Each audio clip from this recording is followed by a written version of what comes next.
Hello everyone, welcome to market news room and good evening. So ఈరోజు Nifty మనకు closing చూద్దాము. 23,581 దగ్గర close అయిందండి. 0.73% పెరిగింది. మనకు బ్యాంక్ నిఫ్టీ చూసుకుంటే 0.85% పెరిగిందండి. 54,876 దగ్గర క్లోజ్ అయింది. అండ్ సెన్సెక్స్ మనకు 0.75% పెరిగింది. మనం చూసుకుంటే 76,070 అంటే జస్ట్ అబౌవ్ 76,000 క్లోజ్ అయింది. ఇంకా మిడ్ క్యాప్స్ మనకు 1% పెరిగితే స్మాల్ క్యాప్స్ 0.5% నుంచి 0.6% వరకు పెరిగాయి అనమాట. 0.57 అని చెప్పుకోవచ్చు, అంటే 0.6% పెరిగాయని చెప్పుకోవచ్చు. ఇంకా మెయిన్గా సెక్టార్స్ వరకు మనం చూసుకుంటే పాజిటివ్ అండ్ నెగిటివ్ సెక్టార్స్ వరకు మాట్లాడుకుంటే ఒక 2 సెక్టార్స్ అండి, ఐటీ, ఎఫ్ఎంసీజీ, ఈరోజు ఈ 2 మాత్రమే నెగిటివ్ సైడ్ క్లోజ్ అయ్యాయి. మిగతావన్నీ పాజిటివ్ సైడ్ క్లోజ్ అయ్యాయి అనమాట. అన్ని సెక్టార్స్ పాజిటివ్గా ఉన్నాయి. చాలా సెక్టార్స్ 2%, కొన్ని 1% అలా పెరిగాయి అనమాట. సో పాజిటివ్గా మొమెంటం ఇచ్చింది ఈరోజు. ఒక విషయం మనం గుర్తుపెట్టుకుంటే మనకు మార్కెట్ ఎక్కడికి వెళ్ళలేదు. 23,000 టు 24,000 ఈ మధ్యలోనే మనకు మార్కెట్ తిరుగుతుంది. దానికి కారణం ఏంటంటే మీ అందరికీ తెలిసిందే, వార్ సిచ్యువేషన్లో మన మార్కెట్ బాగా డౌన్ సైడ్ వచ్చేసింది అనేది మీ అందరికీ తెలిసిందే. ఇంకా మెయిన్గా టాప్ గెయినర్స్ లిస్ట్లోకి వద్దాం. టాప్ గెయినర్స్ లిస్ట్లో మనం మాట్లాడుకుంటే ఈరోజు ఎటర్నల్ అనమాట. ఎటర్నల్, టాటా స్టీల్, తర్వాత మీషో, తర్వాత మనం చూసుకుంటే లాయిడ్స్ మెటల్స్ అండ్ ఎనర్జీ, తర్వాత చూసుకుంటే చెన్నై పెట్రో, డేటా ప్యాటర్న్స్, ఇలాంటివి మనకు మెయిన్గా టాప్ గెయినర్స్ లిస్ట్లో ఉన్నాయన్నమాట. టాప్ లూజర్స్ లిస్ట్లో కనుక మనం మాట్లాడుకుంటే విప్రో, బీపీసీఎల్, తర్వాత మనం చూసుకుంటే మెయిన్గా ఏబిడిఎల్, తర్వాత గోడ్రేజ్ ఇండస్ట్రీస్, పూనావాలా, తర్వాత ఫిజిక్స్ వాలా, ఇలాంటివి మనకు మెయిన్గా టాప్ లూజర్స్ లిస్ట్లో ఉన్నాయని చెప్పి మనం చెప్పుకోవచ్చు. ఇంకా డైరెక్ట్గా టాప్ న్యూస్ ఆఫ్ ద డేలోకి వచ్చేద్దాము. ఇంకా వార్ అండి. War as it is continue అవుతుంది. లేటెస్ట్ న్యూస్ వరకు మనం మాట్లాడుకుందాం. యాక్చువల్గా సిచ్యువేషన్ ఏంటంటే యుఎస్ఏ బేసెస్ ఎక్కడెక్కడైతే కంట్రీస్లో మిడిల్ ఈస్ట్లో ఉన్నాయో అన్ని కంట్రీస్ మీద అటాక్ చేస్తోంది మనకు ఇరాన్ అనమాట. ఒక రకంగా ఇప్పుడు లేటెస్ట్ సిచ్యువేషన్ పరంగా మాట్లాడుకుంటే యుఎస్ఏ అండ్ మనకు మెయిన్గా ఇజ్రాయెల్ కంటే కూడా యుఎస్ఏ కొంచెం బ్యాక్ స్టెప్లో ఉందని చెప్పి చెప్పుకోవాలి ఒక రకంగా. దానికి కారణం ఏంటంటే వీళ్ళెవరూ అటాక్ చేయట్లేదు అనమాట తిరిగి. అంటే ఫర్ ఎగ్జాంపుల్ మిడిల్ ఈస్ట్లో ఉన్న మిగతా కంట్రీస్ ఏవి ఇరాన్ని అటాక్ చేయట్లేదు, ఓన్లీ ఇరాన్ మాత్రమే ఈ కంట్రీస్ని అటాక్ చేస్తుంది. అది కూడా బేసెస్ని, యుఎస్ బేసెస్ని, తర్వాత ఆయిల్ రిఫైనరీస్ని అటాక్ చేస్తుంది అనమాట. దానికి కారణం ఏంటంటే మీ అందరికి తెలిసిందే, పెట్రో డాలర్. సో ఇంకా మెయిన్ డైరెక్ట్ వార్లోకి వెళ్ళిపోదాం. ట్రంప్ లేటెస్ట్గా ఏం చెప్తున్నాడంటే అన్ని కంట్రీస్ని రమ్మన్నాడు. కొన్ని కంట్రీస్ ఆల్రెడీ రిజెక్ట్ చేశారనమాట. చాలా కంట్రీస్ని రమ్మన్నాడు, ఇంక్లూడింగ్ ఇండియా. సో మనల్ని అందరినీ రమ్మన్నాడు అనమాట. సో చాలా కంట్రీస్ కొన్ని రిజెక్ట్ చేశాయన్నమాట. ఎగ్జాంపుల్ ఆస్ట్రేలియా, ఇలాంటి కంట్రీస్ అన్ని రిజెక్ట్ చేశాయి. తర్వాత యూరోపియన్ కంట్రీస్ కూడా కొన్ని రిజెక్ట్ చేశాయన్నమాట. సో ట్రంప్ సిచ్యువేషన్ ఏంటంటే వాళ్ళ మీద ప్రెషర్ పెట్టైనా తీసుకురావాలని అయితే చూస్తున్నాడు. సో ఒకవేళ మనకు మిగిలిన కంట్రీస్ మీద ఏమైనా అటాక్స్ జరిగితే మాత్రం అప్పుడు ఆ కంట్రీస్ వచ్చే ఛాన్స్ ఉంది. బట్ ఇక్కడ సిచ్యువేషన్ ఏంటంటే యుఏఈ కానీ, లేకపోతే ఖటార్, బహ్రెయిన్, తర్వాత సౌదీ అరేబియా, కువైట్, ఇలాంటి కంట్రీస్ ఏవి కూడా తిరిగి అటాక్ చేయట్లేదు ఇరాన్ని.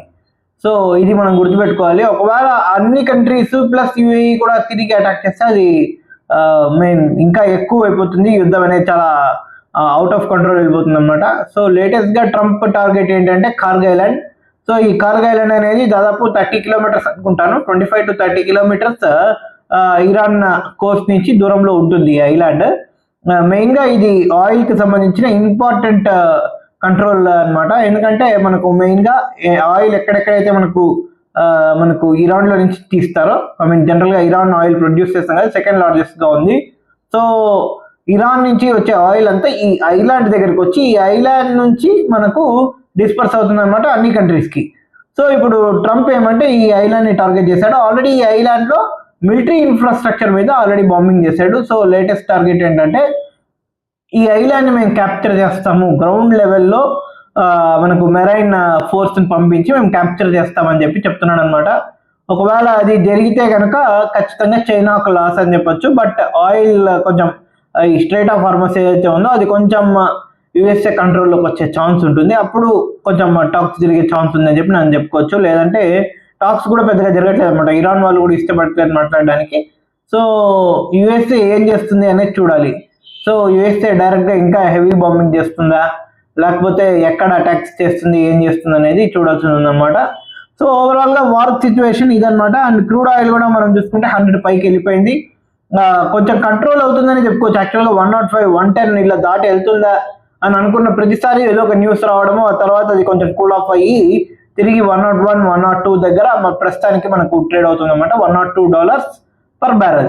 సో ఇది హెవీ అని చెప్పుకోవచ్చు. ఎందుకంటే మనకు గుర్తుంటే దాదాపు 60 to 65 మధ్యలో ఉండేది మనకు క్రూడ్ ఆయిల్ అనేది. ఇది సేఫ్ అని చెప్పుకోవచ్చు. 60 to 65 is much better for any country అని చెప్పి చెప్పుకోవచ్చు. అన్ని countries including oil producing countries కానీ లేకపోతే ఆయిల్ ఇంపోర్టింగ్ కంట్రీస్ కానీ ఇది బెటర్ అని చెప్పి చెప్పుకోవచ్చు. బట్ ఇప్పుడు ప్రెసెంట్ 101, 102 అనేది హెవీ కాస్ట్ అనమాట. అండ్ రష్యా కూడా $90 per barrel దగ్గర అమ్ముతుంది.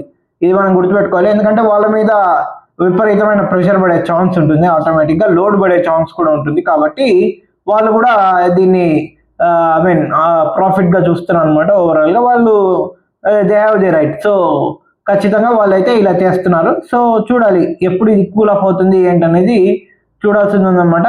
బట్ నన్ను అడిగితే మాత్రం కర్గైలాన్ని తీసుకోవడం అనేది అంత ఈజీ కాదు. దాదాపు 2000 నుంచి 2500 మంది సోల్జర్స్ని పంపిస్తున్నామని చెప్పి చెప్తున్నారు. బట్ పంపించినంత మాత్రాన దాన్ని ఎలా కంట్రోల్ చేస్తారు? అక్కడి నుంచి ఇరాన్ కూడా మళ్ళీ అటాక్ చేస్తుంది ఆ ఐలాండ్ మీద ఒకవేళ ఏదైనా జరిగితే. సో అప్పుడు ఎలా కంట్రోల్ చేస్తారు అనేది చూడాల్సి ఉందన్నమాట. So let's see.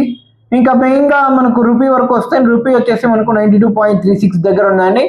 సో ఇది కొంచెం కూల్ ఆఫ్ అవ్వాలి. ఇది కూడా మనం అనుకున్నట్టే. ఎందుకంటే విపరీతంగా మనకు ఈ క్రూడ్ ఆయిల్ పెరగడం అనేది మనకు మైనస్ పాయింట్ అనమాట. మన రూపీ వీక్ అవ్వడం అనేది జరుగుతుంది. 92.36 అనేది ప్రజెంట్ ఈ ఏరియాలో ఉంది. 92 ఈ యుద్ధం స్టార్ట్ అయిన తర్వాత నుంచి ఆల్మోస్ట్ 92 అబోవే సస్టైన్ అవుతుంది. బట్ ఇంకా డౌన్ సైడ్ వెళ్ళట్లేదు ప్రస్తుతానికి. సో ఇలాగే కంటిన్యూ అయ్యి తర్వాత ఎప్పుడైతే వార్ కొంచెం కూల్ డౌన్ అవుతుందో ఆటోమేటిక్గా కొంచెం రూపీ కూడా స్ట్రెంథన్ అవ్వాలని చెప్పి కోరుకుందాం. ఓవరాల్గా ఇదనమాట మనకు మెయిన్ వార్ అండ్ మన మార్కెట్కి సంబంధించి. మార్కెట్ ఇక్కడ నుంచి పైకి వెళ్తుంది అంటే ఈ వార్ కంటిన్యూ అయితే కొద్దీ మార్కెట్ స్టేబుల్గా ఉండిపోతుందండి. ఇదే నాకైతే అనిపిస్తుంది. ఇంకా మన డేటా పెద్దగా పనిచేసే ఛాన్స్ అయితే నాకు కనబట్లేదు. ఎందుకంటే ప్రతిసారి అటాక్స్ గురించి ఏదో ఒక న్యూస్ రావడం ఆటోమేటిక్గా మార్కెట్ కిందికి పైకి వెళ్ళడం అనేది జరుగుతుంది అనమాట. సో చూడాలి ఏం జరుగుతుంది ఏంటి అనేది. So that's all for today. చివరి దాకా వీడియోని చూసినందుకు థ్యాంక్ యూ సో మచ్.